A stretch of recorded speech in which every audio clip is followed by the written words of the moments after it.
మా పిల్లలు రోజురోజుకి నల్లపడిపోతున్నారు, ఏం చెయ్యాలి?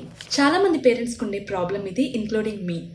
బట్ ఏవైనా కొత్త ప్రోడక్ట్స్ కానీ హోమ్ రెమెడీస్ కానీ ట్రై చేసే ముందు ఖచ్చితంగా పేరెంట్స్ ఇది తెలుసుకోవాలి. 10 years లోపు పిల్లలకి స్కిన్ పల్చగా, సెన్సిటివ్గా, స్టిల్ డెవలపింగ్ స్టేజ్లో ఉంటుంది. అందుకే మనకి 80% ఆఫ్ స్కిన్ డ్యామేజ్ అనేది మన చైల్డ్హుడ్లోనే జరుగుతుంది. అండ్ ఈ డ్యామేజ్ జరగడానికి మేజర్ ఫ్యాక్టర్ సన్లైట్.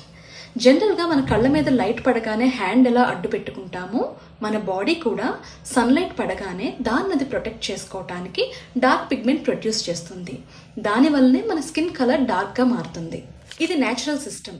దీన్ని కరెక్ట్ చేయడానికి ట్రై చేయొద్దు. బట్ పిల్లలు రంగు తగ్గకూడదంటే ఏం చేయాలి? స్కిన్ ప్రొటెక్షన్తో పాటు కన్సిస్టెంట్ జెంటిల్ కేర్ అవసరం. ప్రతిరోజు ఫస్ట్ లెవెల్ ఆఫ్ ప్రొటెక్షన్ కింద కిడ్స్ సేఫ్ సన్ స్క్రీన్ని అప్లై చేయండి, ఎస్పెషల్లీ సమ్మర్స్లో. నేను కొన్ని సేఫ్ సన్ స్క్రీన్స్ని వీడియోలో ట్యాగ్ చేశాను, తప్పకుండా అవి చెక్ చేయండి. ఇప్పుడు నైకా పింక్ సమ్మర్ సేల్ నడుస్తుంది, అప్ టు 60% ఆఫ్. అలానే ఫస్ట్ టైం కొనుక్కునే వాళ్ళకి ఎక్స్ట్రా 20% ఆఫ్ ఉంది. సో లింక్స్ త్రూ వెళ్ళి పర్చేస్ చేసుకోండి. మీకు complete summer kids skin care కావాలంటే కామెంట్ చేయండి, నెక్స్ట్ ఆ వీడియో పోస్ట్ చేస్తాను.